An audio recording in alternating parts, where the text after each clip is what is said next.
Meet Ronin, the most overpowered, mega-talented student at the Academy of Magic and Swordsmanship, who everyone thinks is a complete and utter nobody. And that, my friends, is their first and last mistake. Because in a world straight out of a high-stakes manhwa, underestimating the quiet kid is a fatal error. And just when you think things can't get crazier, God himself decides to rage quit on humanity, sending a legion of angels to wipe the slate clean. This is the kind of epic setup that gets you hooked, and if you want to see how this disaster plays out, do yourself a favor and smash that subscribe button. You won't regret it. Flash forward through the chaos. The Great War is over. The angels got absolutely wrecked, but the victory party is, well, it's just Ronin. Now a full-grown adult, he's literally the last man standing on a silent battlefield. Our hero might have won the war, but the rain pouring down is basically just mirroring the tears he's fighting back, because this victory feels more like a funeral. The cost was way too high. Dozens of bodies are scattered across the mud, each one a face he knew, a comrade he respected. Was this insane body count really the only way? As Ronin is deep in his survivor's guilt, he hears a voice slice through the silence, one of the last angels calling his name. Fueled by pure rage, he unleashes, telling that winged freak that all his buddies have either been permanently deleted or sealed away for eternity. This is what happens when you lowball humanity, Ronin roars, trying to project strength. But the angel, it sees right through the bravado. It knows countless humans fell, too, and warriors on Ronin's level are now officially extinct. So what? You think that matters? You still lost to us, Ronin spits back, his voice dripping with contempt. The angel, who's looking less holy and more demonic by the second, just lets out a chilling laugh. Such a pity. If those pathetic humans hadn't looked down on you back in the day, if you'd been trained properly in that little academy of yours, you'd be strong enough to have soloed all of us. Don't you feel even a little regret defending the very people who spit on you? Ronin cracks a bitter, broken smile. I'm well aware my life was a dumpster fire, so you can shut up and die now. With that, he sends the angel packing, telling it to go report its epic failure to the big guy upstairs. Alone once more, Ronin walks the blood-soaked field, memories flashing in his mind. He still can't figure out how those angelic giants could tank the combined power of the world's greatest heroes. Yet they shatter like glass against his own sword, a sword wielded by someone who couldn't even use mana. His dark thoughts are suddenly cut short by a familiar female voice calling his name. Staggering through the mud, Ronin follows the sound until he finds its source. Adishan, the stunningly beautiful and fiercely powerful commander of the human forces. Even on death's door, his sarcastic side kicks in.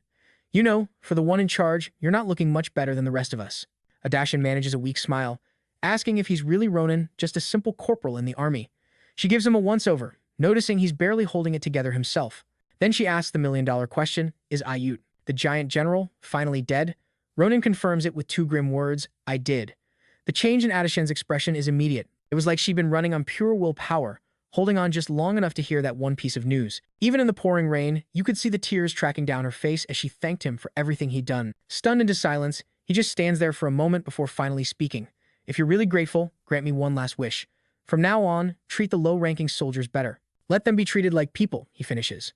Adashan takes a ragged breath and replies, it'd be better if you stuck around to make that happen yourself, because I'm not sure I'm clocking in tomorrow. Ronin lets out a harsh laugh that almost costs him his remaining breath.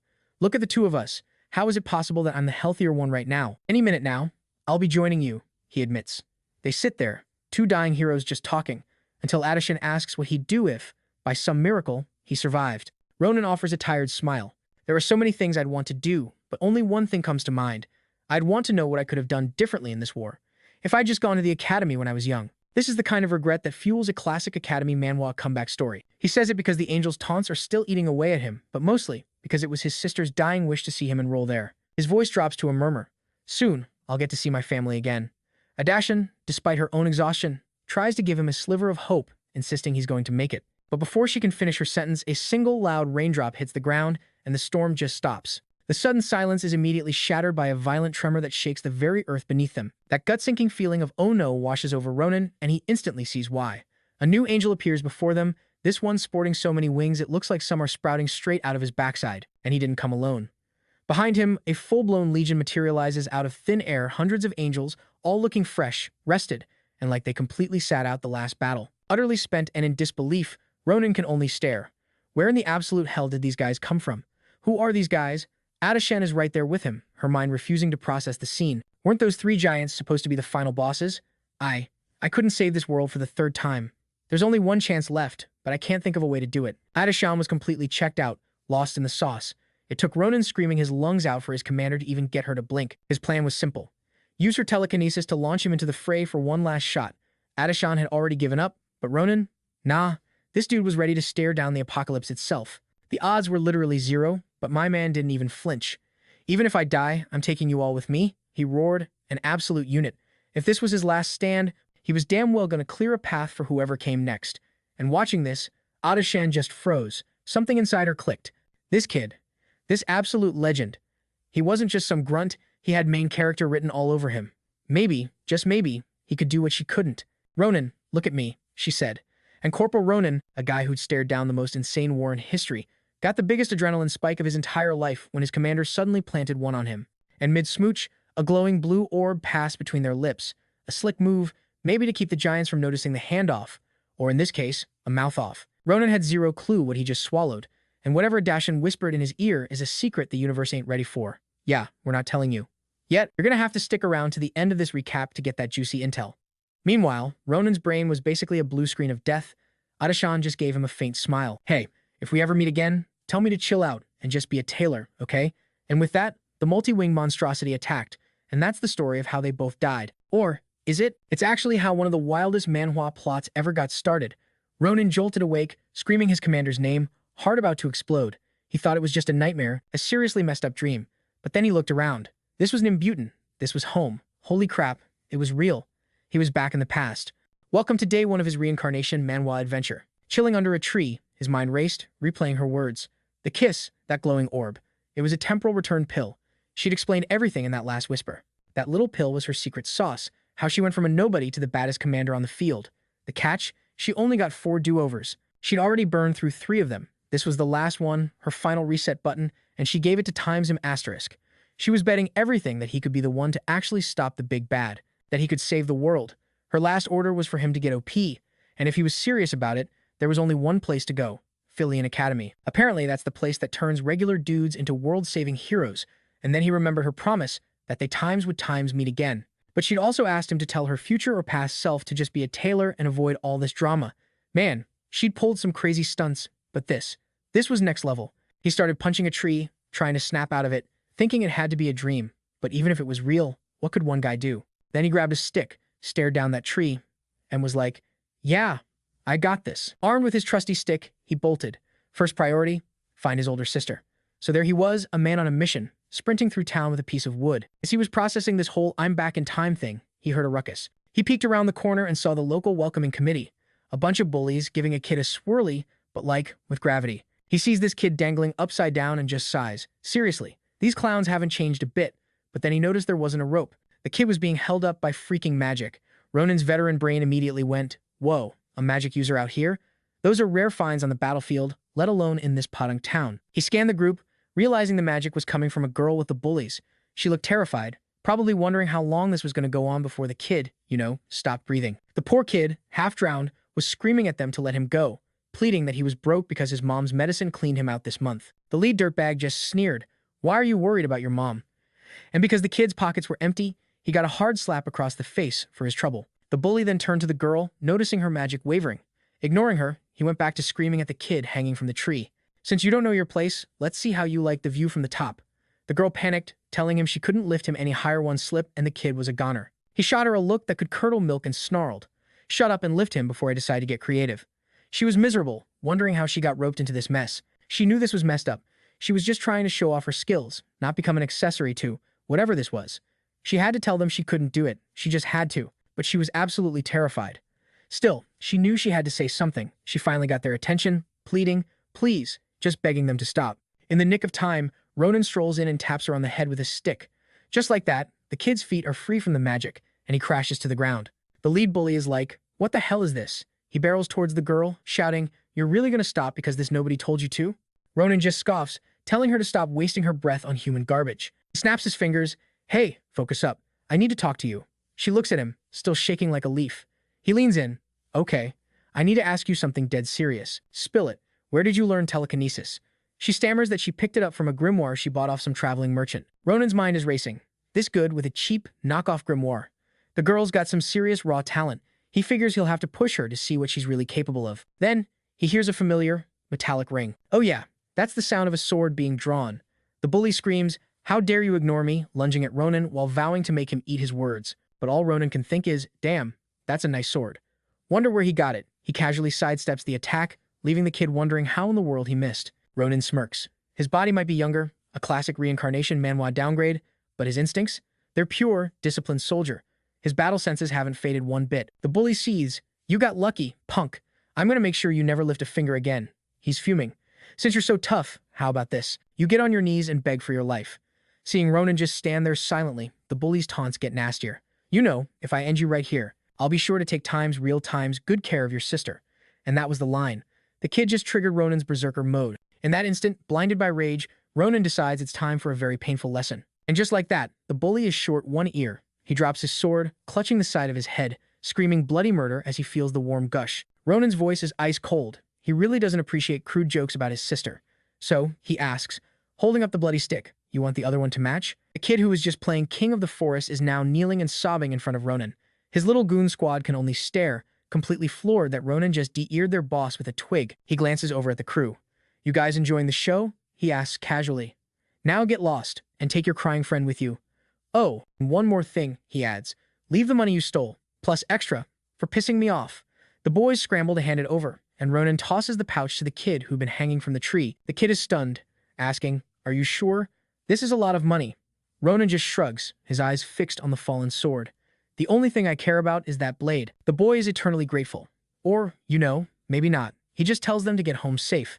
Meanwhile, Assel is drowning in shame for what she did or rather didn't do. So, she apologizes to both of them. She knew she should have stepped in, but she was so paralyzed with fear she couldn't move a muscle. It's all my fault, she whispers. I'm so sorry. The boy gives a small smile. You're crying just like when Hans first brought you here. When I saw you, I wondered if you were in the same boat as me. He puts a hand on her shoulder. Hey, don't beat yourself up. It's not your fault, he says with a genuine smile. But I appreciate the apology.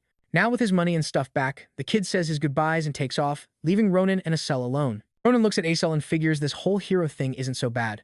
Hey, remember how I said I had something to deal with? He asks. You and me, we're meeting again in 4 days. I've got a few things to handle, he explains. We'll meet right here when the sun comes up. And you know what happens if you don't show, right? And with that cryptic warning, he bolts. Assel just stands there, thinking he's acting even weirder than usual. A short while later, Ronin finds himself standing before the door of a small hut in the middle of the forest. He's clutching a bouquet of wildflowers, remembering she always liked them, so he grabbed every one he could find. He almost loses his nerve and tosses them into the bushes, but it's too late. The door creaks open. A soft voice says, I was wondering who was out there. He's got his back turned, completely frozen. Ronin, she asks, her voice full of hope. He whips around as she beams at him. You came back, she exclaims, clearly thrilled he was home early today. He just manages a small smile and says, Yeah, I'm back. The girl gets all teary-eyed. I honestly thought I'd never live to see the day my own brother brought me flowers. She's overjoyed, and for once, he's just glad he could make her happy. She cooed about how sweet her little brother was, asking if he wanted another bowl of soup, but our boy tapped out, claiming he was stuffed. He then hits her with a random question, How old are you turning this year? She says 22, a bit confused. Meanwhile, his brain is doing the math. 22. That means 10 years on the clock before giant winged monstrosities try to turn the world into their personal chew toy again. His sister, completely oblivious, just presses a hand to his forehead, convinced he's running a fever. And all he can think is, man, she really was the kindest, most amazing person ever. It was one of those perfect moments you wish could last forever. But with a 10-year apocalypse deadline looming, he had to break the mood. He looked her dead in the eye and said he had something to tell her. His big announcement? He was thinking of enrolling in the academy. This completely blindsided her, sending her on an emotional roller coaster from shock to pure, unadulterated joy. She had to ask, Did I hear that right? You? The academy? For real? Before he could answer, she was already scrambling, yelling, no time to waste, and pulling stuff out. She'd apparently been waiting for this day, convinced his big brain meant he was destined to ace it. Then, with a grunt, she hauls out a massive cauldron. A literal cauldron. She plops it down and declares it's his enrollment gift. He peeks inside and, you guessed it, the giant pot is overflowing with cash. He's just staring at it, asking how much is even in there. She admits she'd been saving it all for him, terrified he'd change his mind and she'd need to slap down the tuition fee instantly. He tells her he appreciates the thought, but she should keep the cash. Then he drops the other shoe. I'm applying to the Imperial Filian Academy. And just like that, her jaw hit the floor again. First, he wants nothing to do with school. And now he's aiming for the most prestigious, over-the-top academy in existence. We're talking about the Imperial Filian Academy, a place that looks like it was ripped straight out of a medieval fantasy, boasting the absolute best instructors on the entire continent. See, Ronin knows this place is basically a hero factory. Its graduates were clutched during the last war. But its insane entry requirements and astronomical fees, not to mention its fame, also made it a massive headache. He was not expecting her reaction, though. Hearing the name made his sister even more ecstatic. Now all he had to do was not screw it up and deliver the results. Cut to Ronin at the rendezvous point, waiting for Assel. She shows up, grumbling that she only came because he's annoyingly persistent. He just smirks and says it's going to be a long night because he's got a little experiment in mind for her. Assel is immediately suspicious, asking what he's rambling about. He plays it cool, assuring her it's nothing too serious. Famous last words. His request, use your telekinesis to lift me as high as you possibly can. She's like, excuse me? You want me to just yeet you into the sky with my brain? Why would I do something that reckless? He just gives her that classic protagonist smirk, relax, I won't die. You got this. With a heavy sigh, Assel warns him she's about to start. She focuses, and his feet begin to lift off the ground. As he ascends, getting higher and higher, he thinks to himself, hey, this is even better than I remember. It wasn't super high or perfectly steady, but the sensation was the same. This was the exact power that let him go toe-to-toe with a Haiute back in the day. Telekinesis. An ability so rare, even among the already rare mages of this world. It's in this moment Ronin knows, with the certainty of a classic reincarnation Manhwa hero, that Assel is going to be the MVP in the war to come. Meanwhile, Assel is sweating bullets, struggling to keep him up. She pleads, can I put you down now? But he's not done yet, telling her to hold on just a little longer. Actually, he says, I'll get down myself. Assel has no clue what that's supposed to mean. Ronin just tightens his grip on his sword and, with a sharp motion, slices at the empty air. And just like that, he plummets safely to the ground, having literally cut through the mana holding him up. When she asks what the hell that was, he just brushes it off as nothing. Just a little acrobatic trick I picked up. He tells her to just forget about it, acting like even he doesn't know what's going on. But internally, his first mission is crystal clear. Figure out what that strange power is. Yep, that was priority one. Before even figuring out why his sword is the only thing that works on the giants, he needed to understand this ability. It could be the key. He decided he could mull it over later. Besides, he had more important things to do. Assel had passed his little test with flying colors. This, right here, could be considered page 1 of the biography of Ronin, soon to be the most legendary story in the Empire. Later, Assel and Ronin are trekking through a forest path. She's still processing. Let me get this straight, she says. You seriously want us to go to Philian Academy? Ronin, completely deadpan, confirms she heard him right and asks why she keeps bringing it up. Assel finally admits it. She doesn't want to go. She gets why he wants to, though. You're a genius with a sword, she says, but me? I can't do anything. I'm just a coward. Ronin stops and asks if she really wants to live the rest of her life like that. He tells her straight up she's wasting her god-tier innate talent hanging around with those losers. In his mind, she didn't have any real flaws. She was just a bit timid and scared of her own shadow. Look, she was a total crybaby, scared of her own shadow, a certified loser. But Ronin's like, it's cool, we can work with this. Your glow-up starts now. He gets dead serious, telling her there are no do-overs from this point on. One day, she'll have regrets, just like he did. He puts a hand on her shoulder, asking straight up if she's having second thoughts. Assel is just floored. Ronin, worrying about times for asterisk, unbelievable. Ronin plays it cool, saying he's not going to force her. It's her life, her choice. She can bail if she wants. Then he just turns his back, all like, whatever, I'm busy. But Assel bites, yelling for him to wait, insisting she wants to change too. And just like that, Ronin's got this smug little smirk. She's in. He's going to teach her everything she needs for the academy. Ronin, playing the part of the wise mentor, calls this Assel's first real test, smugly noting that everything is going according to his master plan. This is the kind of 5D chess that makes a reincarnation manhwa pop off. And if you want to see how this heist ends, make sure you're subscribed so you don't miss a thing. Meanwhile, Assel is peeking through a bush, eyes wide as dinner plates, staring at a whole goblin campfire party. She timidly whispers, "That's my obstacle?" Ronin is just beaming, bragging that he found the perfect opponent to unlock her powers, pointing out the big boss, Luna Goblin. He's so satisfied with himself, he actually asks Assel if she's having a good time. Looking at her terrified face, Ronin's like, so, shall we get this party started? And yeah, he's talking about the Luna Goblins, the local brand of green-skinned kleptomaniacs. Now, your average goblin is just a yellowish, lumpy goon, but these Luna Goblins, they have one defining trait: they are absolutely obsessed with treasure. Their whole deal is ambushing merchants, stealing their bling, and then hoarding it all in one spot to throw a moon festival on a full moon, just like tonight. The light bulb finally clicks for Assel, and Ronin confirms it with a wicked grin. That's right, we're about to pull off the score of a lifetime. Assel's like, wait, I've heard fables about this. You know, goblins guarding a massive treasure trove and having weird parties. She asks how Ronin knew all the details, and he hits her with the classic, I have my sources. Then he pulls her in close and drops the bombshell. She's going to use her telekinesis to yoink all that treasure into their bag. He says it's simple, but Assel's face is screaming, are you out of your mind? Because one tiny mistake and the goblins wake up. Oh, they'll be more than a little angry, Ronin says, completely unbothered. Assel thinks the plan is way too risky and wants to reconsider, but Ronin starts schooling her on what it takes to get into the academy. You need two things. First, a boatload of money, and second, real-world experience. The cash is a problem, but the combat XP is the real gatekeeper. Fion isn't your typical academy manhwa setting. It's crawling with rich kids who've had elite combat training since birth. If Aesol wants to compete, she has only one option: gaining experience by putting her life on the line. Ronin pitches the goblins as the perfect 2-for-1 deal. They'll get cash and XP. He asks if she has a better idea, and since she doesn't, the heist is on. So, she starts the psychic grand larceny, floating silver coins, gold coins, and a ton of jewels right into their bags. The bag is nearly bursting, with Ronin whispering, "Just a little more," until it's completely stuffed and he finally says, "Okay, we're good." He watches the loot pour in, looking incredibly pleased with himself. As the last bit of treasure fills the bag, he declares, "See, experience is the best teacher." He pats Assel on the head, thinking she's still a little green, but she's a quick learner. Honestly, she's doing way better than he even imagined. His eyes are practically sparkling. He's found the perfect psychic-powered partner in crime. "All right," he says, "bags are full. Time to dip." Ronin's trying to get them out of there before their luck runs out. But elsewhere in the dark forest, a high-speed chase involving a bird and 2 screaming guys is going down. These dudes are making an absolute racket, shouting and crashing through the woods, and of course, Ronin and Aesol hear the entire chaotic performance. Ronin's wondering what kind of lunatics are causing such a scene at this hour. Naturally, all that noise wakes up the goblins, who stumble out of their tents and look straight at their now empty treasure chest. The realization hits, and a camp-wide panic erupts. They start screeching that the treasure's gone and there's a thief among them. Within moments, every single one of them is awake and hunting for the culprits. Aesol and Ronin try to make a stealthy exit, but it's too late. They've been spotted. Ronin instantly knew this was bad news. He's dealt with goblins before. Aesol is, understandably, terrified.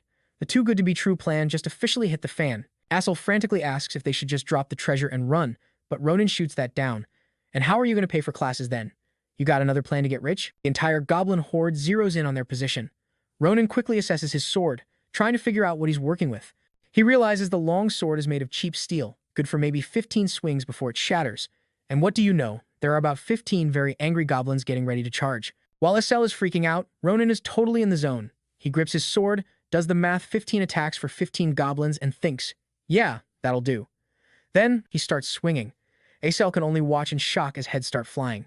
With just one clean strike, Ronin has already caused major damage with 14 swings left in the tank. So, those feathered alarm clocks that started this whole mess? Yeah, they're still hanging around, and one of them is now sporting a very pointy, skull-piercing accessory, courtesy of Ronin's sword. Ronin casually declares, "And that's the last one." See? Not so bad. Meanwhile, Aesol is still glued to the same spot, his brain doing the blue screen of death, trying to process what in the world he just witnessed. I mean, the guy just one-shotted 3 goblins and then cleaned up the rest like he was taking out the trash. Aesol swears Ronin literally teleported, disappearing for a hot second before popping back into existence. Let's be real, the goblins never stood a chance. They got absolutely styled on. Aesol is just mentally replaying the whole glorious, brutal highlight reel. Ronin snaps him out of it, like, "Yo, you gonna daydream all day, or are we getting this loot home?" He's already tired just thinking about the trip.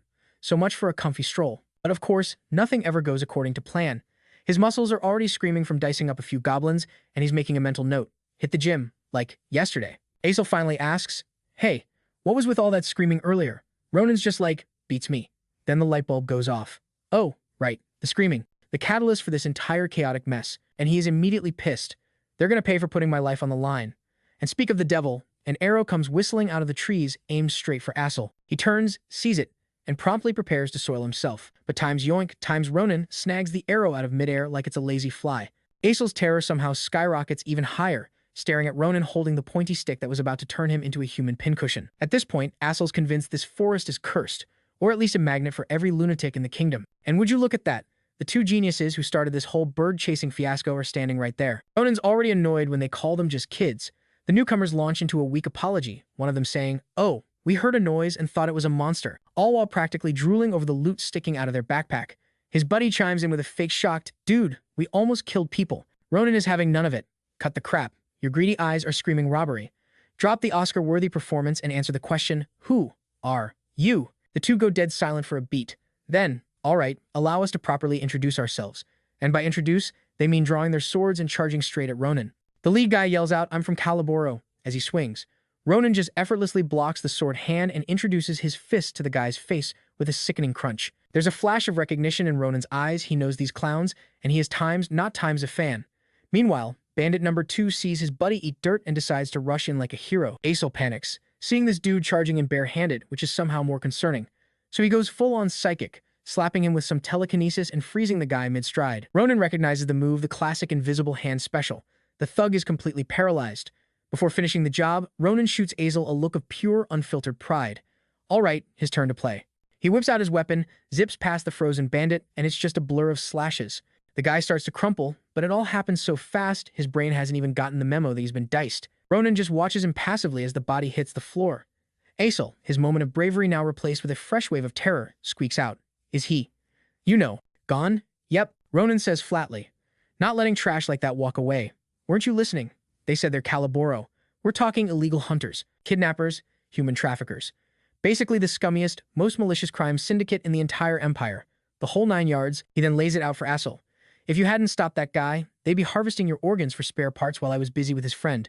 Knowing who they are, letting them live is basically a crime in itself. Ronin finishes. Now stop hyperventilating and grab the loot, and that's when he spots a weird sack on the ground. That's wiggling. Azel's first thought is it an animal? But Ronin's already untying the thing. Guess we're about to find out, he says, because what's one more surprise in this chaotic forest? The second he pops the sack open, a blur of blue shoots out. Ronin's just staring, trying to figure out what kind of blue chicken he's just unleashed on the world. As the bird circles them, he's like, why is it blue? Azel, completely baffled, admits he's never seen anything like it, and Ronin's right there with him, equally clueless. Then Ronin spots the hardware on its leg shackles. He instantly recognizes them as Caliboro traps, nasty little things designed to mess with a prisoner's mana and lock them down. He's thinking, they only bust these out for super rare cases or when they're bagging some mythical beast, which could mean this little bluebird is a much bigger deal than it looks. The bird just stares back, giving him a look that screams, you gonna help or what? The moment Ronin finally puts 2 and 2 together, a voice pops into his head. Azel, meanwhile, is about to have a full-blown meltdown because the bird is apparently a telepath. Dude, chill, it's just communication magic, Ronin explains, realizing the sack must have been blocking its mana, which is why it's only talking now. Speaking through the bird, Ronin asks if he's talking to the owner. A voice introduces himself as Vaughn, a guy who researches rare beasts at the institution. Vaughn apologizes for the abrupt mind meld and asks who he's speaking with. Ronin, playing it cool, just says they're a couple of travelers. He gives Vaughn the quick rundown. They just threw down with some thieves who had bird-napped his little blue buddy. Basically, they're the heroes of this story. The owner, Vaughn, is just relieved the bird is okay. Vaughn's like, the thought they'd actually get snatched crossed my mind, but who thinks that'll actually happen? He admits he has no idea how to repay them for this. Azel, being the good guy, says it's no big deal, just tell them how to get the bird back home. Ronin points out the bird looks totally wiped and suggests maybe taking off the shackle would help. Yeah, that would probably do it, Vaughn agrees. He adds that the dream bird has a killer sense of direction, so if they can just get it free, it'll find its way back. Without a second thought, Ronin whips out his sword and with one clean strike, shatters the shackles. He looks at the bird and says, all right, little blue, go on home to your dad. Stop making your old man worry, he adds. The bird seems to chirp something back, wagging its tail at him, and Ronin's just like, I don't speak, bird, what does that mean? The bird's owner explains through their mental link that it's asking him to pull out one of its feathers. Vaughn clarifies that a dream bird's feather acts as a compass. It'll point the way back to the bird. He asks Ronin to hang on to it and says if he's ever at the institution, he should totally visit him in Marquez. As the bird soars away, Vaughn's voice echoes one last time, I swear I'll repay this debt. The two of them are left just standing there, staring at a single, glowing blue feather. A few days later, they're in town, ready to cash in their loot from the thieves and turn it into some serious coin. A merchant's eyes go wide as he examines their haul, offering a solid 20 gold coins for just one of the items. The guy admits everything they've brought is top-tier stuff. Ronin is practically beaming. Finally, someone who gets it. Every other merchant they'd met was a total swindler. He never expected to find an honest broker out in the boonies. The merchant is flattered and says the honor is all his.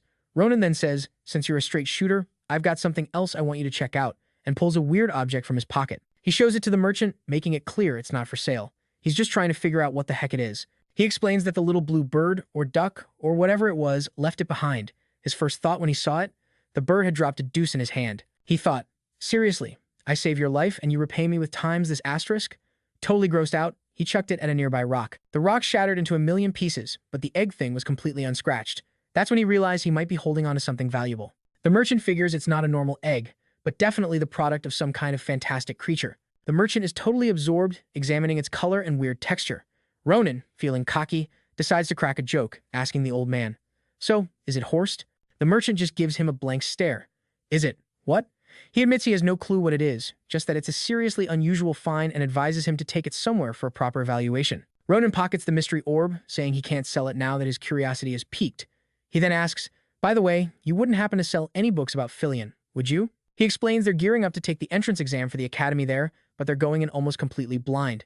This is about to be their very own academy Manhwa arc. What a coincidence, the merchant says.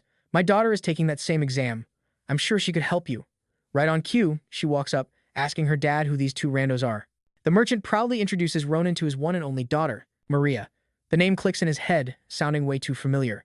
He looks over, sees it's a girl, and his eyebrows shoot into his hairline in genuine surprise. Her dad's trying to do damage control, like, they're important clients, sweetie, but she's already sized them up and called them children, prompting dad to tell her to check her attitude at the door. The merchant offers a pained apology for his daughter's ridiculously sharp tongue. While Estelle is handling the diplomacy, he notices Ronin has already wandered off. Ronin's beelined it straight to the girl. Is your name really Maria? He asks, then follows up with, Maria, Sen. She confirms it, now looking at him like he's some kind of psychic, demanding to know how he knew that. This is getting wild. She looks exactly times like someone he knows. This isn't just a regular mammal plot twist. This feels like a full-blown reincarnation mammal crossover event. He leans in. Hey, come here a sec. I've got one more question for you. So Ronin, in a moment of galaxy brain genius, asks if she's actually a girl or, a guy in disguise. She just stares back, her face a perfect picture of, are you serious right now? She's completely baffled, trying to figure out what corner of his brain that question even crawled out of, finally admitting she has zero clue what's going on in his head. This leads Ronin to an even bigger brainwave. This merchant must have a secret kid he never knew about. The girl's response, shut up, you psycho, followed by a crisp, resounding slap across his face. But as his cheek stings, a jolt of electricity runs through him. That feeling, it's so familiar. He knows that signature slap. It's him. It's his best friend from his past life, Count Maria Center. And just like that, Ronin's flashing back to his soldier days in Armerland. Maria was the supply chief, a super ethical, chill dude who got along with literally everyone. It's this kind of wild plot twist that makes a reincarnation manhwa so epic. And if you want to catch every single one, hit that subscribe button so you don't miss the chaos. He always thought it was weird how Maria hated typical guy talk and had that bizarre habit of just slapping people. Ronin always wondered why, but since Maria checked out of Life 1.0 early, he never got an answer. So now, with a fresh handprint on his face, he's grinning like an idiot. He just found his answer in the most unexpected way possible. Count Maria was a girl all along. Seeing him smiling like a weirdo, she winds up for another slap, but this time he's ready. He counters with a sharp flick to her forehead. Hey, don't get cocky just because I let you have that first one, he scoffs. That was on me. I made a mistake. Freebie's over. She fires back. Does round 2 count? Before launching her forehead straight into his chin. And just like that, it's on a full-blown, hair-pulling scrap fest, while her dad and Azel just watch, completely bewildered. They finally dive in to pull the two apart before they actually do some damage. A little while later, Azel is just staring, his brain short-circuiting. One minute they were trying to unalive each other. The next they're chatting like old pals. Now, Ronin's casually browsing the merchandise like nothing happened. If he doesn't see anything that meets his ridiculously high standards, he'll just grab something else. Azel just shakes his head, seeing the two are somehow fine. Maria points out the inventory. We got 3 swords and a magic staff. Why 3 swords, though? Isn't that going to be a pain to carry? He asks for her professional opinion. They're not bad, she says, but that black iron one, that's the real prize. She explains that black iron is insanely durable, the kind of top-tier gear that famous knights would kill for. Ronin just smirks, remembering that the black iron blade was his absolute favorite back in the day. Maria moves on, hyping up the magic staff's primo magic stone, saying it should go to Azel. She looks him over. So this cutie's the mage, huh? What's your specialty? Azel quietly replies, telekinesis. Her eyes light up. Telekinesis? That's insane. Kid, you play your cards right, you could be looking at a full-ride scholarship. She turns back to Ronin. So, what killer move are you going to pull out for the practical exam? She breaks it down for him. To get into this elite academy, you gotta wow the professors with your skills. Sure, the written test is a monster, she adds, but it's nothing compared to the practical. That's where they separate the legends from the losers. Ronin just shrugs. I'm a swordsman. All I need is good swordsmanship. Maria rolls her eyes. Yeah, no. Everyone demonstrates their combat techniques infused with mana. He looks genuinely confused. Wait, kids our age can use mana? Even if they're not mages? She confirms that, yeah, it's the basics for fighting, but his blank stare tells her everything. You don't know how to sense your own mana, do you? She asks, horrified. He replies, is it kinda like aura? Maria looks like she's just seen a ghost. A guy this clueless has no business even trying to get into this academy. She absolutely loses it. How dare you even suggest aura and mana are in the same league? You are so not worthy of being my sidekick. She then asks if she can borrow the swords to take to a blacksmith, totally convinced he's going to wreck them. You're so confident, she taunts, but what happens when you chip those blades? It won't happen, Ronin states flatly. But if it does, Maria declares, I'll pay you back, triple the cost. Now shut up and follow me. You're getting some special training. So she breaks it down for him. Mana is basically the source code for all of nature's power, and once you master your own techniques, you get shipped off to the academy, pretty much the starting point for every Academy manhwa ever. She figured explaining the nitty-gritty of mana versus aura to this guy was a total waste of breath, telling him that if you squinted just right, aura was technically a type of mana. But honestly, the difference between them was like comparing a firefly to a supernova. Even the most gifted people have to grind for at least 10 years to barely scratch the surface of its power. That, my friends, was aura. She asks if any of that landed, and he's all, yeah, got it. He then casually mentions running into aura users on the battlefield and feeling a bit of bro pride since they were all part of the same exclusive power club. He admits they were a massive pain in the neck to fight, but he had absolutely no idea how insanely powerful it really was until now. Maria cuts the lecture short. All right, class dismissed. Time for the pop quiz. She figures he's the type to learn with his fists, not his brain. As she readies her attack, he's thinking, please, she's just a kid. All I gotta do is block one little tap. Famous last words. Buddy. Because he was in for a rude awakening. Those strikes were absolutely wild. He manages to block and push her back, completely stunned that someone so young could pack such a punch while dual-wielding swords like a manhwa protagonist. From Maria's perspective, it's a blur. She's not 100% sure, but his fighting style, it's almost like he's using mana. She's watching him like a hawk, trying to process what in the world is going on with this guy. Her original plan was to end this in one clean hit, show him the overwhelming power of mana, and make him rage quit the exam before it even started. She thought it was a mercy kill, better than him getting publicly humiliated at the real exam. But now, asterisk, she's times the one on the ropes, pressured by a guy who supposedly can't even use mana. He smirks. What's on your mind? He saw her get serious, and suddenly the whole fight felt easier. Done playing games, he unleashes a real attack, yelling, you better dodge this, because blocking ain't an option. She felt a jolt of fear, but she knew he wasn't bluffing. This attack was the real deal. She had to move. Ronin was officially done messing around. That dude was seriously dangerous. If she'd hesitated for a second, it would have been game over. You're not normal, she pants, and he just shoots back, right back at ya. She concedes that his mana aside, his sword talent is off the charts. His swing is a bit rusty, she notes, but if he polished it up, he'd be a monster. Then she notices he's just turning to leave. Hey, where do you think you're going? She fumes. You think you won just because of that? He just shrugs it off. Doesn't matter. A deal's a deal, so pay up. He holds up his shattered sword, reminding her she promised to pay 3 times its value. Now, let's see those new swords. All the while, Aesel is in the background, trying desperately to get a word in. He chimes in that she did a great job and he actually understood what was happening. Ronin just grunts, whatever, pick up the pace, I'm exhausted. Maria is left standing alone on the training ground, wondering who the heck those two were. A bit later, he tracks her down, fresh from the merchant's market to collect the cash she owed him. He spots a pile of stuff next to the money and asks if it's a book. She replies, yes, it's a theory book for the Academy's written exam, plus my own condensed notes. You'll probably need these, she says, pointing out there's only 1 month left until the exam. He's like, yeah, I do, but why are you going out of your way for me? He's immediately suspicious, asking if she's trying to mess with him. She gets all flustered, insisting that's not it at all. She's actually started to kind of like them. Maria clarifies that she's giving him the study guides because she genuinely wants him to pass. So hit the books, she warns, and if you two slack off, there will be hell to pay. Understand? She demands. Ronin just throws her own words back at her. Same goes for you. As she rides off in her daddy's fancy carriage, she yells that she'll see them in the capital on exam day. She tells them to make sure they read everything she gave them. He thinks to himself that he really needs to train his out-of-shape body and study stuff he's terrible at. But for some reason, it's not a bad feeling at all. And so began Ronin's epic training montage. After getting home to his sister, Iril, his new diet consisted of eating until his stomach was on the verge of exploding after every single meal. He started grinding to boost his stamina and adaptability, finding a prime spot for his training.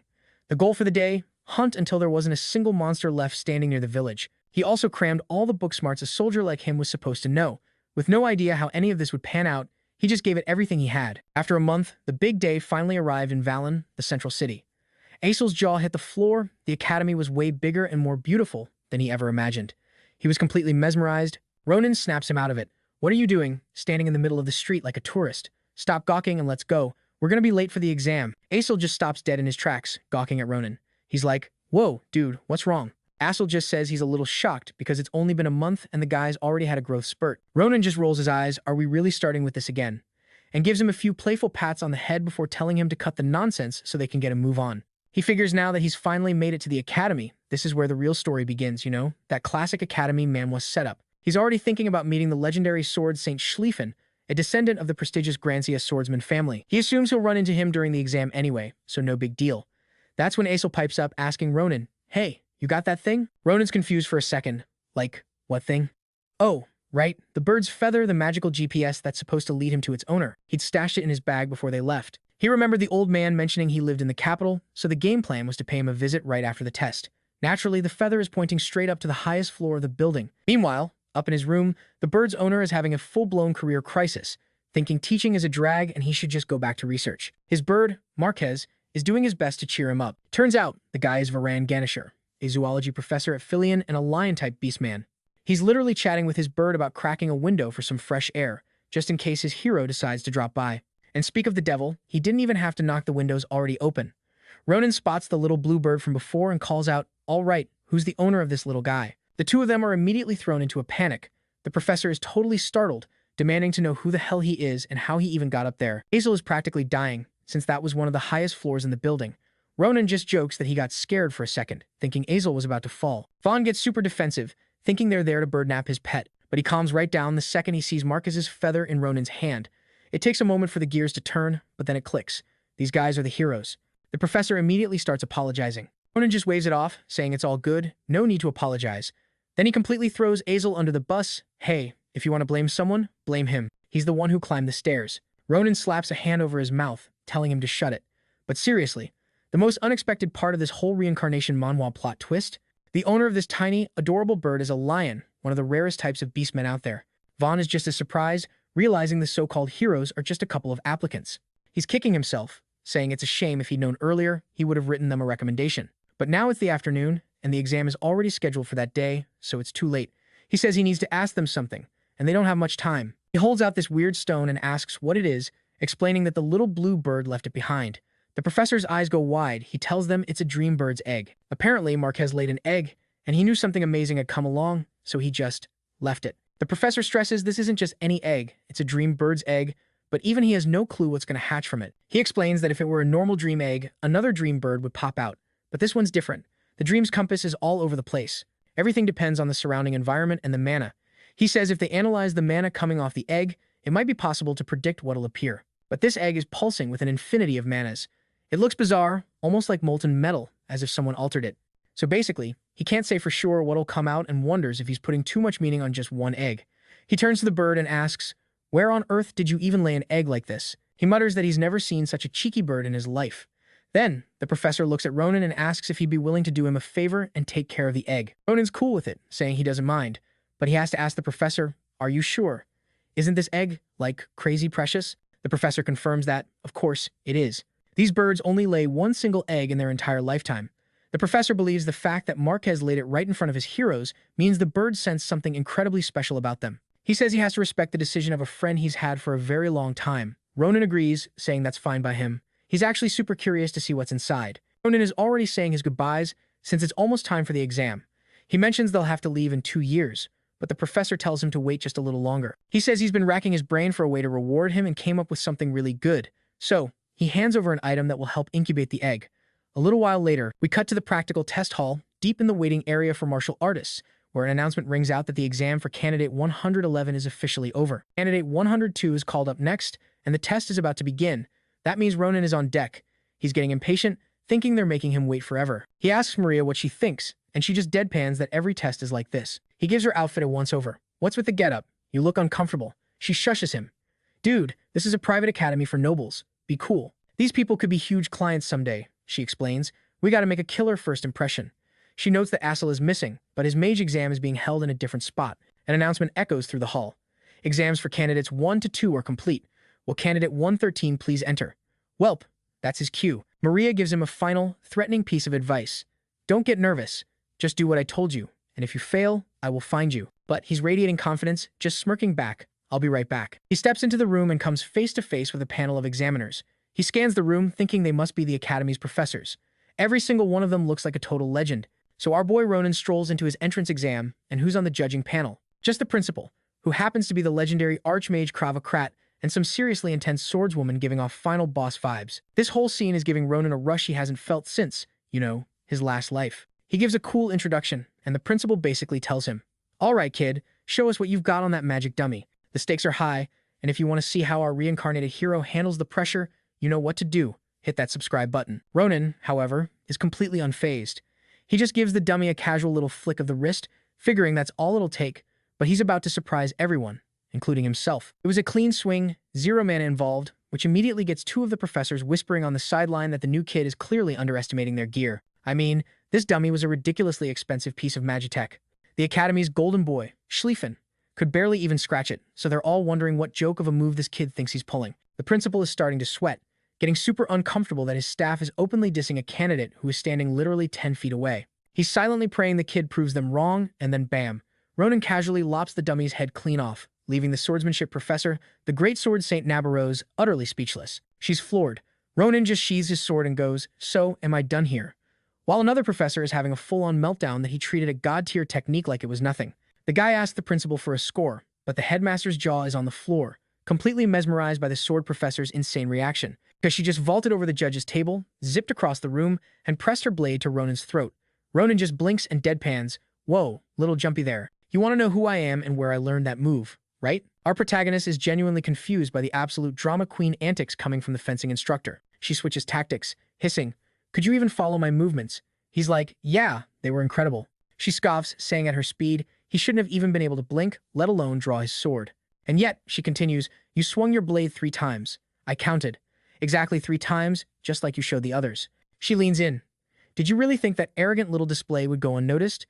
Did you think I wouldn't recognize my own fencing style? You even slowed down the last hit on purpose, like you were worried our old eyes couldn't keep up. You're disrespecting all of us," she seethes, reminding him he's on very thin ice. The headmaster and the 2 theory geeks are just watching this all go down. But here's the thing. That's not what happened at all. In reality, Ronin only eased up because he figured the cheapo sword they gave him would shatter into a million pieces. But yeah, try explaining that to the psycho lady holding a sword to his neck. She finally pulls her blade back, giving him a devilish glare. "I'll be remembering you," she purrs, "and I'm going to make it my personal mission to teach you a lesson." The headmaster, watching this, immediately decodes her message. "Teach him personally is Academy speak for dibs. This one's my disciple." Thinking he needs to keep a close eye on this, the headmaster tells Ronin, "That was quite the show. Let's finish your evaluation with one simple question. There's no right or wrong answer," he says. "Just tell us, what did you come to this academy to learn?" For a guy living out the ultimate reincarnation Manhwa plot, there's only one possible answer. "I came to learn how to live with no regrets." This catches the headmaster completely off guard, but on some level, he totally gets it. The principal is now left wondering how in the world you put no regrets 101 on a curriculum, while another professor is still thinking the kid seems pretty average. And yet, he's already charmed the star instructor and the headmaster. Looking at the flawlessly decapitated dummy, the professor has to admit, the only word for it is talent. In all the chaos, the professors never actually got a good look at the dummy. When one of them finally does, my man was absolutely stunned the training dummy's head was just gone.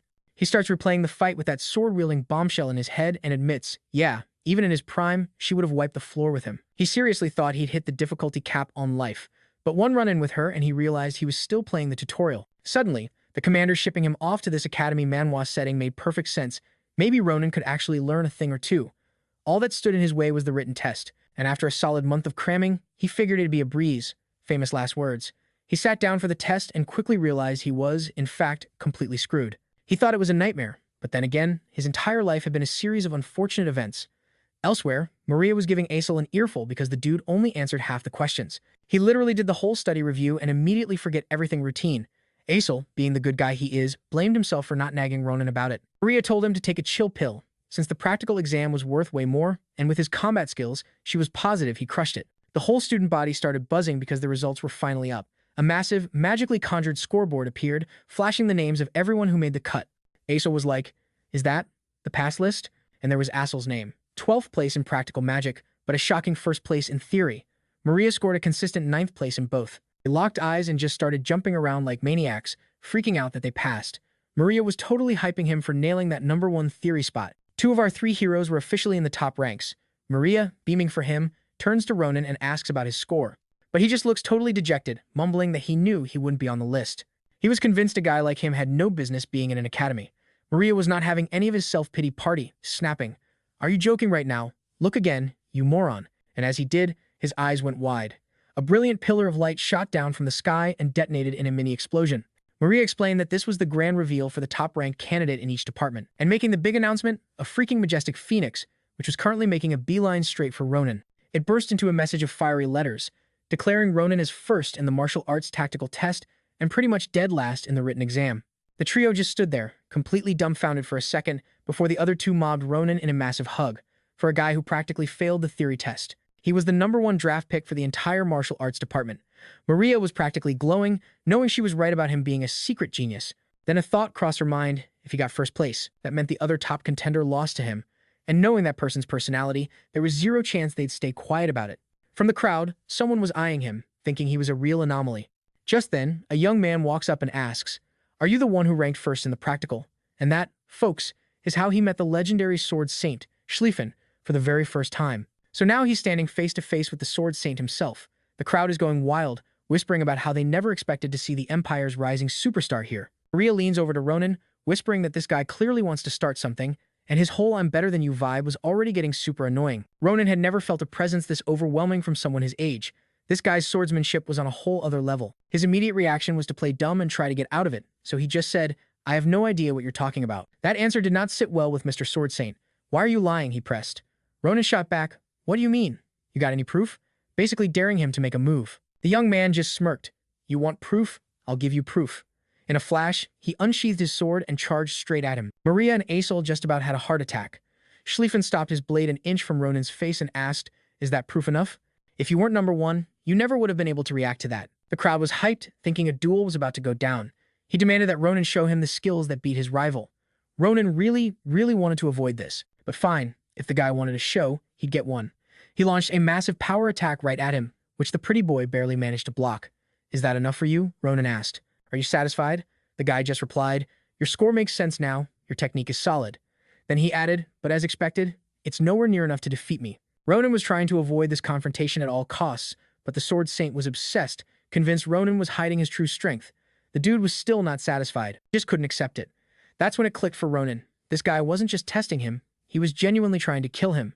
This is exactly why he didn't want this encounter. He knew if this kept going, he'd have to start using his aura. That would be a huge problem. His foe was charging up a storm sword, a literal hurricane from a single slash, an overwhelming power he knew he couldn't possibly block. So, he does the smart thing and runs for his life. His opponent yells, "You don't turn your back on me," and lunges forward to slice at Aesol's neck. The attacker is closing in fast, but then he slams on the brakes, shocked by what he sees. A terrified Aesol looks over his shoulder and screams at Ronin, "What are you doing?" The Sword Saint is absolutely disgusted, calling him a coward for using a girl as a human shield. Aesol shrieks back, "I'm a man," which, hilariously, is exactly what Ronin was banking on. This guy hadn't changed a bit. Even facing death, he was a total sucker for his code of chivalry. Ronin uses that moment of hesitation to exploit his weakness, decking him right in the face. So what do you do after you just styled on a duke's son? If you're Ronin, you grab Maria and Aesol, and you absolutely book it, leaving the crowd to do the most useful thing possible. Call the guards, who show up to find Lord Schlieffen looking completely shell-shocked. He's demanding to know what just happened and who had the nerve to lay hands on him, but then immediately tells the guards to speak to him casually, because right now, he's not royalty. He's just a regular applicant with no status, right? He then tells them not to worry, claiming it was a fair fight that he'll handle on his own. This dude is a walking plot twist, and if you want to keep up with this Wild Academy manhwa, make sure you hit subscribe so you don't miss a thing. But as he's looking at his sword, a high-level mithril blade, he spots a crack. Suddenly, his whole Ronin's a nobody theory is starting to fall apart. He never imagined some random could damage a sword like that, and he makes a mental note to remember that name. Cut to the next day, where our heroes are deep in a forest just outside the capital. The two are staring at a map, with Ronin swearing they're close, while Aesol is still having a full-blown panic attack about the day before. He's freaking out, saying, "Dude, that was the heir to the ducal family." But Ronin just tells him to chill, explaining the guy is actually decent, just a little psycho when it comes to swords. He's basically the poster child for his class, a protector of the weak. Ronin points out that what happened was a fair duel, because if it wasn't, they'd already be locked up in a dungeon. Aesol thinks about it for a second and is like, "Oh yeah, that actually makes perfect sense." Meanwhile, Ronin is internally geeking out, thinking he's found a legendary source of mana. He knows this kind of discovery is astronomically valuable, the sort of thing people would kill to monopolize. But their professor just casually gave them the map for cracking an egg. What a guy. He snaps back to reality and asks Aesol if he's feeling anything weird. Aesol's eyes are wide, saying it's his first time ever seeing so much raw mana in one spot. He feels like he could cast spells for days without breaking a sweat. Maria chimes in that the egg in his pocket is going wild again, sucking up magic at a ridiculous rate. Apparently, it's a huge fan of the local mana supply. Ronin gets it, thinking to himself that his sister Mariah would have loved this place. Aesol, however, goes quiet, just staring at the swirling energy. Then he asks Ronin if something feels off. He recalls the professor saying the area was packed with all sorts of mystical creatures, which means even the normal wildlife should be thriving here. He finishes with the million-dollar question, so why is it dead silent? Where are the animal sounds? That's when it hits Ronin he got way too comfortable. It's the classic curse of the protagonist. Things are about to get complicated again, because that's just what happens wherever he goes. He tells Aesol to get ready, because he can smell a heavy scent of blood in the air. Aesol, predictably, is not super thrilled to hear that. Ronin confirms their fears someone else is already here, and by someone else, he means uninvited, heavily armed invaders. And right on cue, a volley of arrows comes flying their way. Ronin instantly draws his sword, deflecting the incoming projectiles with practiced ease. He recognizes the arrows immediately. They're the same type from the squad camp.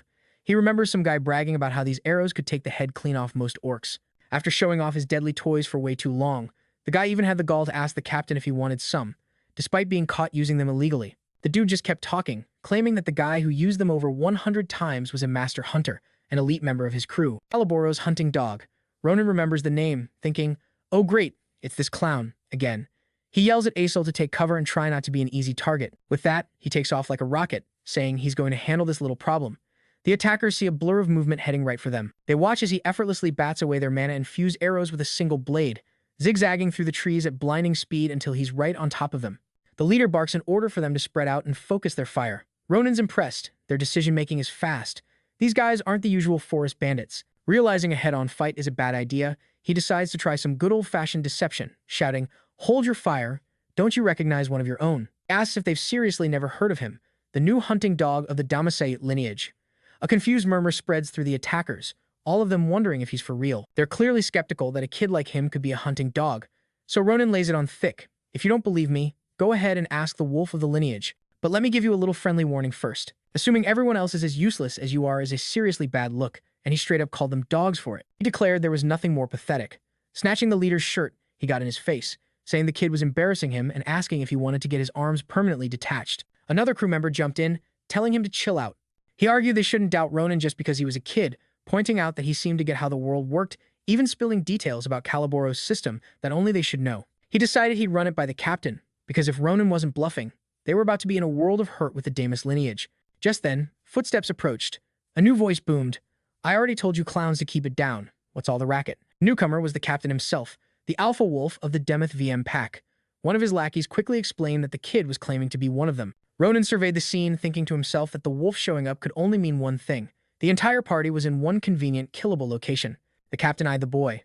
You're an Ayudi from the Damas lineage? Ronin confirmed it. The captain frowned. That's weird. What are you doing here? This part of the mountain is our turf. A sly grin spread across Ronin's face. I wouldn't know, since I'm not the Ayudi. His sword was a blur of motion, and a head went flying. Turns out, he'd only used the first name, a classic bit of misdirection. It was the perfect cover for posing as an illegal hunter. He then blitzed the captain and promptly unsubscribed him from life. Next, he turned to the guy who'd been giving him grief earlier. I told you you were going to regret this. A quick flick of the wrist, and several fingers went airborne. The guy crumpled to the ground, screaming bloody murder. Ronin casually tossed a leaf at him. If you don't want to die, get up, take that, and start drawing me a map to every lineage you know. Ronin's sword edged closer to his throat. What's the problem? Feeling a little artist block? Because if you don't want to, then there's really no reason to keep you breathing. The young man stammered that he'd do anything, but he had nothing to draw with. Ronin deadpanned. I already made you some pens. He gestured to the guy's mangled right hand, the one he'd just modified. Looking at the bloody leaf, Ronin commented, hey, your drawings are actually pretty good. See? You're a very talented young man. The guy, hopeful, asked if he would spare him like he promised. Ronin put a hand in his pocket and said with a grin, of course. He let the word hang in the air for a second before adding, of course, I'm not keeping you alive. After they'd walked a good ways from the scene, his companion was looking wiped out. Ronin told him to quit the theatrics. He'd already told him to get ready for this. Aesol shot back that this was at times little times excessive and wanted to know if this was all really Caliboro's handiwork. Ronin had already made it clear. Letting scum like that live was the real crime. He told Aesol not to worry, they were just wanted criminals who needed to be, well, eliminated. This isn't your average Manhwa hero, folks. Suddenly, they stopped dead in their tracks, their eyes wide with disbelief. The drops of blood from the slain animals were floating up, defying gravity and merging into a single, growing particle. And that particle swelled into a massive, crimson blob that took the shape of a giant, terrifying wave. Not even knowing what the hell he was looking at, Ronin was already reaching for his sword. But before he could act, the egg in his pocket started to glow, shot out, and zip right into the center of the blood NATO, slurping the whole thing down like a forbidden smoothie. Aesol was losing his mind, asking what was happening. Ronin shot back, don't ask me. But he knew one thing for sure. Whatever was inside that egg was definitely not an ordinary creature. The egg absorbed every last drop of the grotesque wave. Aesol, still shaken, asked if it was over. Ronin figured it was, but didn't think much had changed. However, the egg began to crack. It levitated in midair as glowing fissures spread across its surface. Aesol looked on in terror, wondering what was about to emerge. Ronin, on the other hand, was ecstatic that it was finally hatching. So you thought your pet hatching was a big deal? Try having a mystery egg crack open only for the creature inside to use your face as a trampoline. This is the kind of wild ride we cover daily, so if you're into stories that feel like a peak reincarnation manhwa, hit that subscribe button so you don't miss a single glorious moment. Before Ronin could even process the headbutt, he spots a pair of wings. His first thought? A dream bird. But even as he's squinting, trying to get a good look, he can tell this ain't no simple bird. Aesel, the resident expert, chimes in, "Dude, that looks like a dragon," pointing out it's a dead ringer for one in their textbooks. Ronin's just baffled, thinking back to the cute blue egg and wondering where it chugged enough mana to have this kind of glow-up. He gives the little dragon thing a cautious pat on the head, admitting that, okay, it's at least kind of cute. But then he gets a little salty, muttering, "Your welcoming committee needs some work, though." A punch to the face, and get this, the tiny creature just conjures a magic seal and zaps it right at him. Instantly, Ronin realizes his minor scrapes are gone. Aesel's jaw hits the floor, it can use healing magic. Ronin is absolutely stoked. This little critter is way more than just a pretty face. Aesel pipes up, "We gotta give it a name, man. We can't just keep calling it the dream bird." But while Ronin's trying to think of something suitably epic, the little guy's ears twitch like it heard a secret message. It shoots up into the sky and just bolts. Aesel is left standing there, completely dumbfounded, asking where the heck it just vanished to. Ronin, ever the strategist, just says it must have sensed someone. And right on cue, some schmuck from the Demir family is seen tearing through the woods nearby. This dude is clearly having the worst day of his life. He says he stepped away for a minute, and when he got back, his entire crew was laid out flat. He just managed to see a massive wave of energy that looked more like an ocean tidal wave. Now he's running from something that's hunting him down, while his professor collapses at the base of a tree, totally spent. And surprise, surprise, the so-called bird is hovering over the professor, having a little snack of his life force. The guy is freaking out as the creature keeps draining him, forcing Ronin to yell, "Hey, cut it out before I have to ground you permanently." Aesel, seizing the moment, asks, "So Siddha, is that its name?" Ronin nods, "Yeah, I was already thinking that."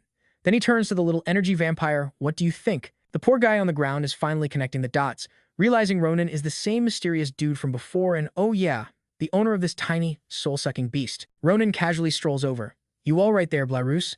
The guy, shocked, says, "Yeah, I'm alive, thanks to you." Then he grabs Ronin's arm. "Wait, who are you? And how do you know my name?" Big mistake. Ronin just rests his sword on the guy's neck. That's on a need-to-know basis.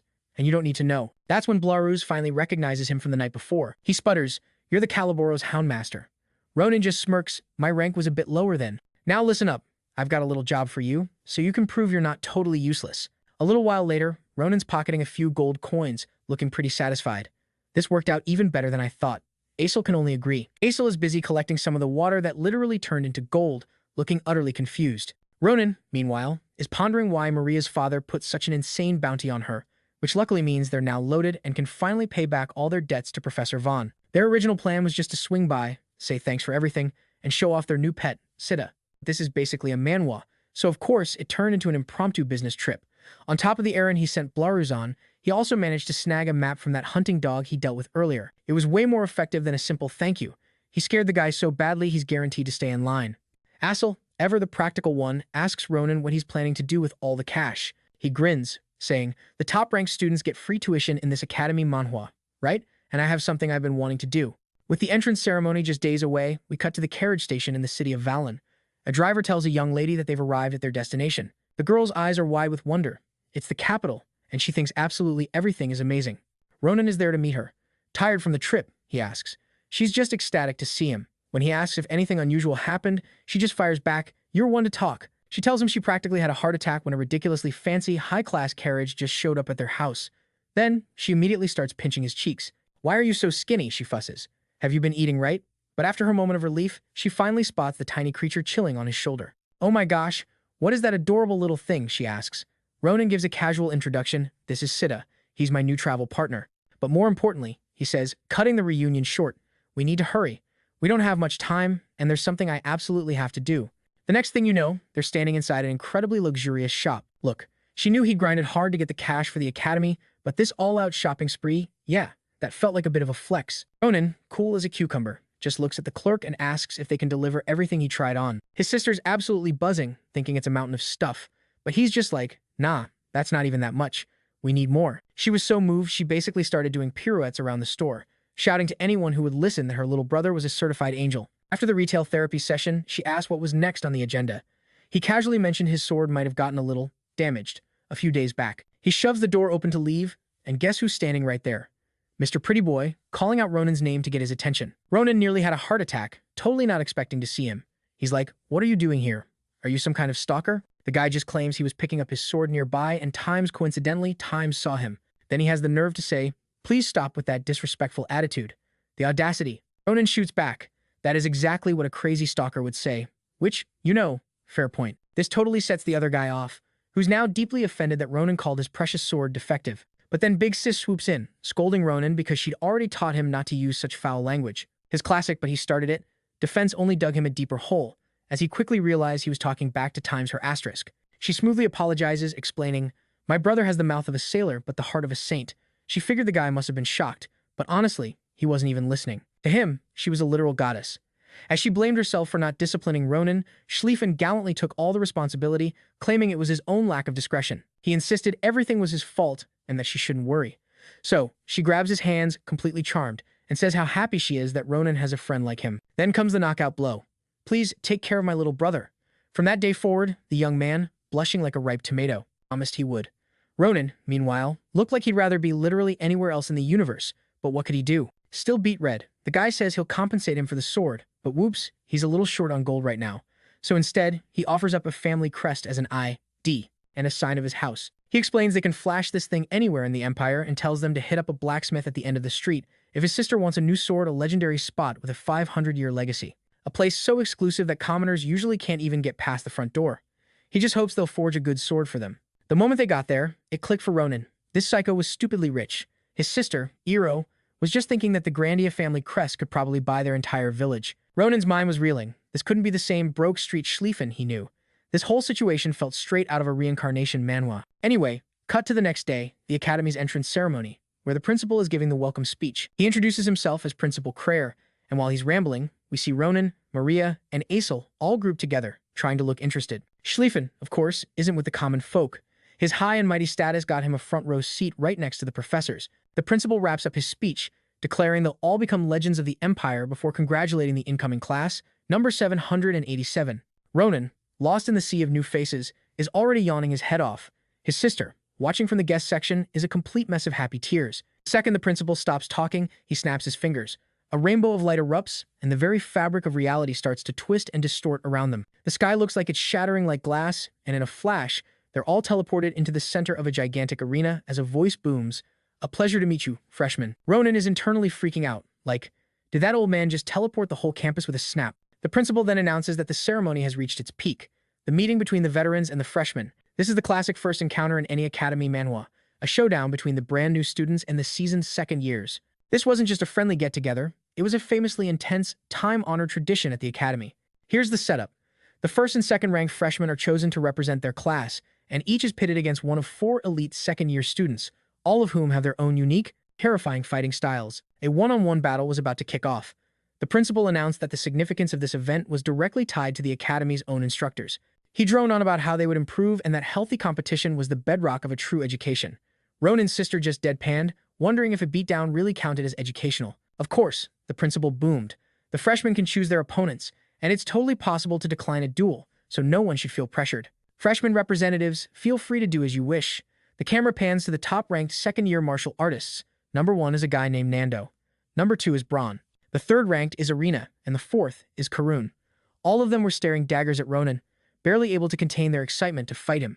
Looks like we've officially entered the tournament arc of this academy manhwa. He glances over at his sister and figures, hey, since things are already this wild, might as well put on a show for her. Maybe even score some cool points with the upperclassmen. Then he overhears that freshmen get to pick their opponents, and his hand shoots up like he's got a winning lottery ticket. "Excuse me," he says, "I've got a little suggestion." The principal raises an eyebrow. And what might that be? Ronin, with the straightest face you've ever seen, replies, "Since it's a free-for-all, I'd like to request a private lesson from all the veterans." You could hear a pin drop. Every senior was giving him the stink eye. And to pour gasoline on the fire, he adds, at the same time. This wasn't just a bold move. It was straight out of an over-the-top academy manhwa. The faculty immediately huddles up, whispering like it's a national security issue. The principal turns to Professor Nabaros, basically asking with his eyes, is this kid for real? Now, this academy wasn't some place where being strong meant you could do whatever you wanted. But this duel, win or lose, it was going to be a legendary moment for everyone watching. She gives the principal a nod, promising to step in if things get a little too messy. The principal thinks it over for all of 2 seconds before announcing, All right, let's do it. All four seniors are just seething, thinking this freshman's ego is bigger than the arena itself. Someone tries to calm them down, like, yeah, he's arrogant, but let's not lose our cool. But remember, he's a Schlieffen. The kid's got skills. That was the one thing they couldn't ignore. The plan was simple. Go all out from the first, second.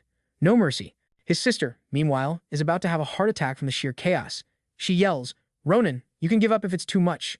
He just gives her a casual wave, cool as a cucumber. He's trying to calm her down while the principal is literally starting the countdown.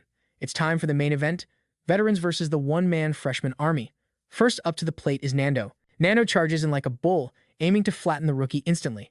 But Ronin just sidesteps, light on his feet. His internal thought, okay, these guys are definitely a few levels above Maria, not bad.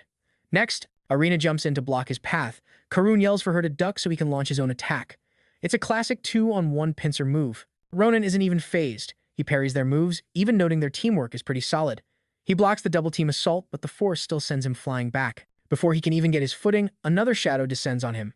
But it's Braun, who actually yells at his own teammate, "What are you doing? I want a real fight with him." Braun clearly underestimated him, not realizing Ronin's counterattack is a vicious, non-stop barrage of strikes. Yeah, these guys weren't messing around, but neither was our boy. So they switched tactics, forming a net to trap him. All four lunge in for the kill, and completely whiff as Ronin vanishes from where he stood. Arena is just stunned, muttering about his insane speed. Ronin, on the other hand, is thinking this Phillian academy is actually pretty awesome, and before the other three can even blink, they're each eating a knuckle sandwich. He tagged 3 of the 4 targets in a split second. Only Braun, the strongest of the bunch, managed to avoid a direct hit. Ronin gives him a nod of pure respect. He could have ended this with a cheap shot, but for Braun, he'll fight honorably. The two of them square off, the air crackling with tension. The moment Ronin settles into his combat stance, however, Braun feels a chill run down his spine. He realizes Ronin isn't just trying to win, he's going for the knockout. That stance. It's the exact same one instructor Nabarros uses. Ronin sees the flicker of fear in his opponent's eyes, cracks a tiny smirk, and closes the distance. Braun's sword shatters against the overwhelming force, and with that, Ronin strolls out of the arena, leaving 4 of the school's best in his wake and casually remarking, "I learned a lot today, thanks." The entire stadium erupts. The simple freshman just pulled off the impossible. People are screaming, "Did you see that?" They all expected a slaughter, but it was over in a flash. The whispers start, is he really a first year? Even Nando, one of the defeated, just laughs, "That was so one-sided, I'm not even mad." The consensus was clear. This kid is an absolute monster. Ronin glanced over at his sister, realizing his little performance just boosted his trust stats with her. Now it was time for the verbal victory lap, telling his opponents they did a bang-up job. He gave them a slight nod, a casual sup, and admitted he'd actually learned a thing or two from them. He chalked up his attitude to the hype of this whole academy challenge, but made it clear their strength was the real deal. He laid it on thick, speaking from the bottom of his heart, thanking them for even accepting his crazy challenge in the first place. He smoothly asked them to forgive his earlier trash talk, saying he was totally looking forward to learning more from them. Guys huddled up, whispering amongst themselves about our boy. The verdict was in. They'd completely gotten him wrong. The kid was strong, but he wasn't a jerk about it. Brown clapped him on the arm, saying he fought clean, winning with pure skill. He gave him a squeeze, declaring times that times was the attitude every student at this academy should have. He called Ronin genuinely amazing, and Arena chimed in that he definitely had a ton of energy, that's for sure. Ronin was internally fist-pumping. He'd aced the social skills test for his sister, so she could finally chill out. Elsewhere, a mysterious girl was now officially intrigued. Cut to the grand hall, where the welcome banquet is in full swing. Aesol was like, "Whoa, this place is massive." Maria just rolled her eyes. "Dude, it's the #1 school. This is literally the bare minimum." Aesol asked Ronin if he'd seen his sister. He confirmed he had, and that it took some serious effort to calm her down since she was totally freaking out over his fight. He mentioned he even left Sita with her, basically a furry bodyguard, so he wouldn't have to sweat her safety. Asa was impressed, calling him an incredible brother, and Ronin was like, "Yeah, I know." Just as Ronin was about to dive into a juicy piece of meat on his plate, a voice slithered out of nowhere, asking if he really thought he deserved to eat right now. He glanced over and, "You've got to be kidding me. It's times him times again." Ronin's mood went from 0 to 100 real quick, slamming his fork down so hard his plate literally cracked. He snapped, asking what the heck he wanted this time. Schlieffen, cool as a cucumber, said it was nothing major, just wanted to, confirm a few important details, pulling out a notepad. He started a rapid-fire interrogation. Where does Arena live? Is it far? What are the road conditions? Is security tight? Any incident reports in the area? He just assumed Ronin hired her an escort, trusting he'd sprung for at least a small army of mercenaries to protect her. Ronin, still fuming, shot back that he'd hired people way stronger than Schlieffen could even imagine. He said that unless a freaking wyvern dropped out of the sky, she was perfectly safe. Schlieffen immediately latched onto that. "So you're saying if a wyvern times did times appear, something could happen?" With every word, Ronin's fuse got shorter, finally demanding to know why he was so obsessed with his sister's life. He asked what his deal was. Schlieffen replied with a straight face that he was just worried about a girl who became his friend. You know, a knight's duty and all that. Just then, a girl strolled up, remarking how interesting the scene was, since she'd never seen the Grantia wolf be so chatty before. This whole situation felt like it was ripped from a dramatic **Academy, Manhwa ***. Schlieffen, not looking too pleased, bluntly asked what she wanted. The newcomer, radiating main character energy, was none other than Elizabeth Akalusia. She gave him a smirk and told him not to get it twisted. He wasn't the one she was interested in.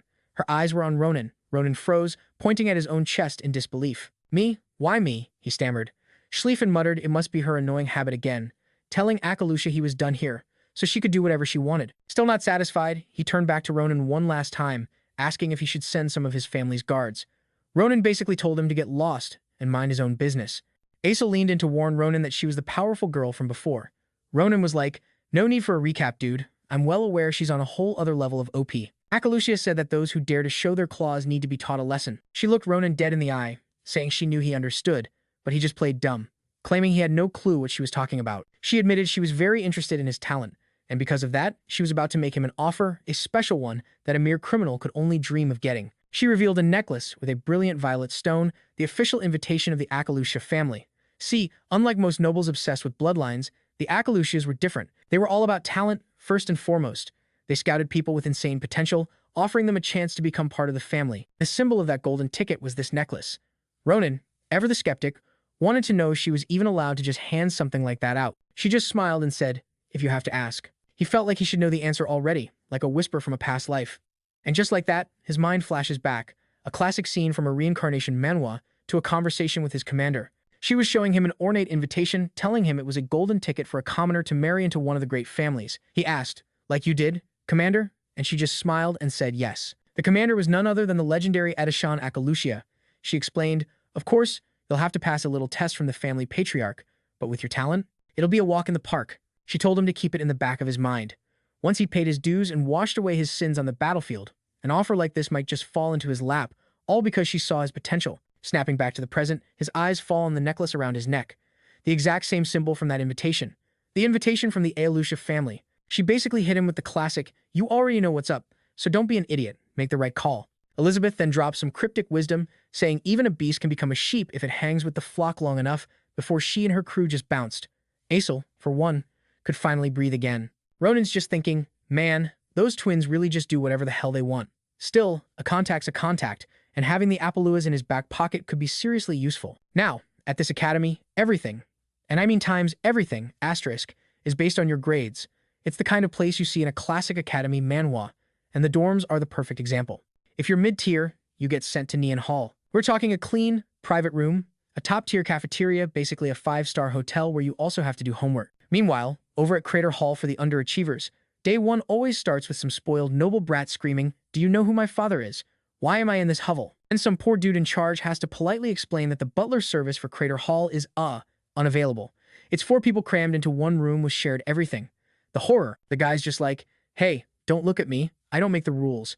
You want to get out? Study harder. Otherwise, see you next semester. But of course, our boy Ronin and the rest of the honor roll kids get to live it up in Nabosar Hall. And that place can be summed up in one phrase, stupidly, ridiculously, over the top amazing. Aesel's jaw practically hit the floor when he saw their suite. Ronin had the course notes spread out, trying to pick his classes. The standard advice for your first year is to take it easy and just get adjusted. Yeah, that's what they tell all the poor first years who have no idea what kind of fresh hell they've just signed up for. But this is a reincarnation manhwa protagonist we're talking about. Ronin got hyped and signed up for nearly everything. And on day one, he promptly gets kicked out of basic swordsmanship. The instructor literally told him, there's absolutely nothing left for me to teach you. You're too good, get out. Apparently, it's an actual academy rule. If you've already mastered the material, you're exempt. Besides, keeping him there would just make the other students depressed and crush their will to live. So, he's dismissed. Now he's just moping by the lake, sword stuck in the ground all dramatically, thinking this legendary academy is a total bust. He got exempted from target practice, kicked out of monster hunting. The man was basically expelled from every class for being too OP. He's fuming, thinking this is nothing like he imagined. Suddenly, a voice says, you look familiar. Shouldn't you be in class? Ronin turns around, and it's Instructor Nabarros. She takes one look at his face and just knows. You got kicked out of everything already, didn't you? He just sighs. Yeah, is this it? Is this really all the classes are going to be? He was genuinely disappointed. but she remembered this was the kid who could copy her moves just by seeing them once. So, being a good instructor, she couldn't just let that talent go to waste. She walked over and said, "Let me see your sword." She inspects his beat-up blade and then drops a truth bomb. "This thing? You can't even call this a weapon. It's a piece of junk that's actively nerfing you. Watch closely," she said, her hand gently resting on her own blade. In one fluid motion, she drew her sword, and Ronin's eyes were glued to her every move. She unleashed a single slash that sent a freaking tidal wave erupting from the lake, making it rain. She looked back at him, cool as ever, and asked, "See what you're missing?" To Ronin, a sword was just a tool, a disposable piece of sharp metal. Or at least, that's the garbage he believed until he witnessed times that asterisk. It was a perfect, mind-bending technique. He was certain she used the exact same cut he did, with the same form. So how could the power be on a completely different planet just because of the weapon? She explained, that waste of power is the difference between living and dying. And if you were using mana, finding a weapon that syncs with you is non-negotiable. Not that you'd understand, since you can't use mana. He shot back, "You knew." She nodded. "Yeah. But the fact you have this much raw energy without it is what's truly incredible. One day, you will be able to use mana, and to handle that kind of power, you're going to need a proper weapon." Seeing his mind was completely blown, she just said, "You have a lot to think about. Come on, you're joining my class." So Ronin rolls up asking if he can get in, even though it's a spot strictly for second-year students and up. The lady at the door just tells him to ditch his dinky piece of metal and come back with a real sword. Tagging along with Ronin are his buddies, Aesel and Maria, because what else are you going to do on your first day off from academy classes? They're at that special forge, Schlieffen mentioned, the one he got the fancy family crest for. Maria takes one look at the place and is like, this shack looks like it's about to collapse. They're giving Ronin the side eye, asking if he's sure this is the high-class joint a famous family uses. He just tells them they'll get it once they're inside. And plot twist, the inside is even more of a dump. This is no joke. Suddenly, some guy flings the door open, complaining that they're making a racket while he's trying to sleep. He's all, "Who are you people and why are you being so loud? Can't you see the fire's out?" Ronin, meanwhile, is just thinking, a beastman running a forge. Interesting. But Mr. Grumpy isn't in the mood for sightseeing. "Are you deaf? State your business and make it snappy." In response, Ronin just flashes the family crest. Ronin explains that Schlieffen sent him, saying this place had the best weapons around. The Beastman recognizes the Grantia family crest, but instead of rolling out the red carpet, he gets even more hostile. The Beastman sneers, "You think flashing that thing makes you a Grantia? I don't know who leaked our location, but we don't take walk-ins like you." Oh, Ronin is getting heated now. He's not leaving without his sword. The Beastman just licks his lips, a creepy grin spreading across his face. There is another way, he purrs. "Just give me the little guy's arm. I'm getting kinda hungry, so why not?" Yep, he just offered to trade entry for Aesel's arm as a snack. Aesel, completely unfazed, just deadpans, "I probably don't taste very good." While Ronin's inspecting the guy's fangs, he finally snaps. "Okay, buddy, you've officially crossed the line." He whips out his sword and attacks. Ronin knew something was off, but he was not expecting what happened next, asking himself, where in the world did that come from? The Beastman is now covered in a suit of armor that materialized from thin air. He blocks the sword, unimpressed, basically saying a little thing like that won't cut it. He's gonna need the whole package. Then, the Beastman holds up a hand. Whoa, wait a second. It was just a test. Ronin's completely baffled. Like, a test for what? Apparently, it's just a little something they do for all new customers. He claims his protocol to test their skills. Plus, he needed to test out his new invisible armor. So, yeah, threatening to eat his friend was all part of the customer service experience. "I wasn't actually going to hurt any of you," he insists. Ronin is not buying it for a second. The guy just adds, "Hey, if you're still salty about it, you can talk to Schlieffen later." Aesel dryly comments, "Seems like a good way to die peacefully."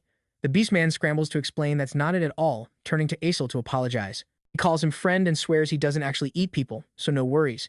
He finally introduces himself as Ditcon, an apprentice and the occasional, very aggressive, gatekeeper. He asks for our main character's name. Ronin. Ditcon nods. Ronin. Right? So, you're here for a weapon. Ditcon then reveals this rundown shack is just the entrance. The Real-Time's forge is deeper inside. He leads them over to a platform and asks if they're comfortable. "You might want to brace yourselves," he says, before slamming a button.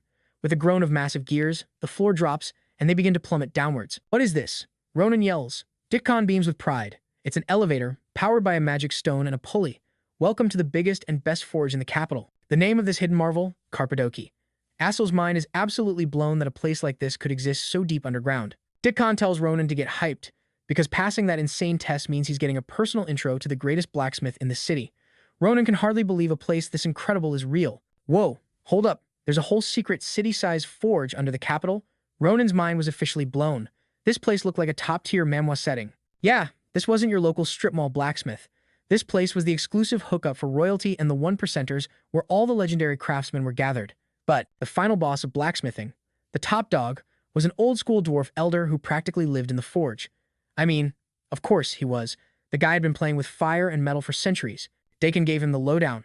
The old master was a total grump, but the gear he could make was next level. Then, in a move of pure, unadulterated disrespect, Dakin just kicks the door open and strolls in, calling for the old man. He casually sidestepped a bunch of legendary-looking weapons just lying on the floor, announcing he'd brought a visitor.